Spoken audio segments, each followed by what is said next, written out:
Hi, welcome to the Hungarian Living podcast. I'm your host, Elizabeth Szabó-Voss.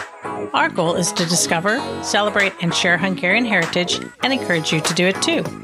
We'll touch on food, travel, history, music, and language, and share stories from our listeners. We're glad you're here. This is a podcast where we'll encourage you to dig deeper to learn about your Hungarian heritage in a variety of ways. We'll have thought-provoking conversations and share resources. So whether you know a little or a lot about being Hungarian, this is the place to be. Welcome to the Hungarian Living podcast. I'm your host, Liz Szabó-Voss, and if you are new to the podcast, welcome. I am so glad you found us. Today we're going to talk a bit about the challenge before us of passing on Hungarian heritage within the family line.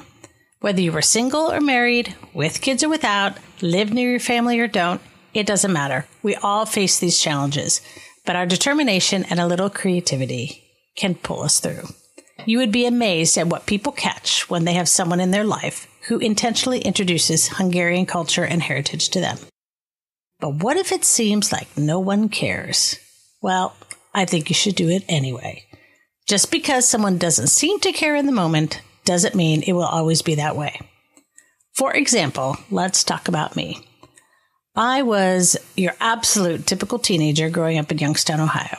I was in the band and the choir in high school, and I had a job, and I got okay grades, and I was just running around with my friends doing the things that teenagers do.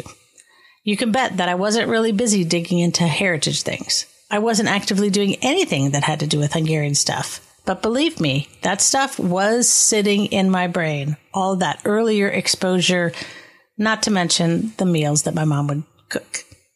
Then I went off to college in Nebraska, and I was surrounded by Germans and Czechs. In fact, Wilbur, Nebraska is the official Czech capital of the USA and hosts an annual Czech festival in August. So I was definitely isolated in the Hungarian way. But I always kept my eyes open for Hungarian-related things whenever we were out and about. And sometimes I found a thing or two at a store or a museum that I thought might be something my mom should know about. But by and large, the Hungarian part of my life was influenced solely by my mom. My mom would always send us little things here and there to keep fanning the flame. An embroidered vest or blouse, a new book to read aloud to the kids with a Hungarian connection, Hungarian Easter eggs, Hungarian Christmas ornaments, and little treasures she would find in Hungary. And because this Hungarian thing kept popping up in my life, it also kept popping up within my circle of friends. Pretty soon, other people would notice Hungarian things and point them out to me, and they weren't even Hungarian. And before I knew it, I had a team cheering us on because it kept coming up in conversation. Our kids had a piano teacher who picked out Hungarian songs for their recital when she knew my mom was going to be in town for a recital. It was such an incredibly thoughtful gesture, and my mom loved that the kids were getting exposed to yet another of Hungarian connection, and from somebody that wasn't even Hungarian. I still have friends who notice Hungarian things and share them with me. I love that they are also on the lookout for Hungarian stuff. How fun is that? Of course, when my mom came to visit, she also cooked some amazing Hungarian food. There were these little pieces of encouragement throughout the year that maintained the connection. And if you look at all these little threads of connection, pretty soon all those threads add up to make a cord. And here we are. And she did that with all her grandchildren, not just my kids. In fact, my mom did it with her cousins too. She was always sharing resources with anyone who wanted to pass on Hungarian heritage. She encouraged them to start where they were and with what they knew and share it with the ones they loved. I think the most important thing was that she didn't try to guilt us into making a connection with our Hungarian heritage. She provided us with multiple opportunities to access information on our own terms. Some things stuck. Other things were reignited. Some things were set aside for a time only to be picked up later and continued. It's a lot like the project you start and then set aside because something else gets in the way of completing it. Encouraging someone to grow in their knowledge of Hungarian things takes a bit of creativity. And if you know someone who's really into music, find out what kind of music they like and then find the Hungarian equivalent. Are they movie buffs? There are a lot of Hungarian-related films out there. Do they love to read or do handwork? Those are other angles. Think about that person and see what you can do to gently stoke that fire. It might take a little creativity, but it is important to give them little doses and not overwhelming obligations. Our oldest daughter is a librarian, and she is always scouting out new books that have a Hungarian connection. Our son loves history, so he is drawn to books that address that topic from a Hungarian perspective. And he also loves genealogy. And he also loves Hungarian food, so he is happy to make kiflis with me when I need an extra pair of hands. Our younger two daughters like to study Hungarian and love traveling there. Everybody doesn't get excited about the exact same things, but they do all love the Hungarian aspect of many things. So, think about how you will offer opportunities. What are your 2 or 3 favorite ways of engaging with your Hungarian heritage? Is there someone in your life, Hungarian or not, that also shares that same general interest? And also, you might need to flip it around. Think about the person you want to encourage in their Hungarian heritage. What are the things that really grab their attention? You might have to step out of your comfort zone and into theirs in order to help them make a connection.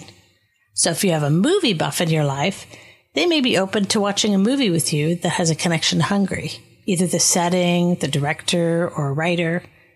If you have someone who loves to embroider, but it isn't something you know how to do, find them a piece of embroidery or a video tutorial that shows Hungarian-style embroidery techniques. Know someone who loves to read? Scout out some books that might be something that is related to what they're interested in and also has a Hungarian angle. Love to cook? Well, everyone needs to eat. Be the one who always brings a Hungarian item or two to a get-together. Or compile some family recipes or family favorites of Hungarian dishes and gift it to the others. Or better yet, see if you can get them in the kitchen with you to cook alongside you. I have spent a lot of time talking about my mom today because she was undoubtedly the single greatest influence in my connection to my Hungarian heritage. But there were definitely others who have encouraged me as well. Think about who encouraged you the most in your Hungarian journey. If they are still alive, thank them. And if they aren't, you can thank them by carrying on the tradition. There are many people who are just beginning their journey of discovery, and they would love some encouragement from someone further down the path. If you have a special story about someone who encouraged you in this way, we would love to hear about it. Send an email to podcast@hungarianliving.com and let us know about them. We hope we are counted among those who have helped you discover, celebrate, and share Hungarian heritage. Thanks for listening, and be sure to let others know about the Hungarian Living podcast. Hungarian Living is a division of Magyar Marketing, the Hungarian store, where you can find meaningful gifts with Hungarian style. Check us out at magyarmarketing.com. And special thanks to Stephen Chichek and the Animal Cannibals for the show music. Thanks for listening. If you enjoyed this episode of Hungarian Living, please subscribe and share this podcast with your favorite Hungarian. Check out our show notes for links to resources mentioned in this episode. If you have a question or comment, email us at podcast@hungarianliving.com. We'll catch you next time.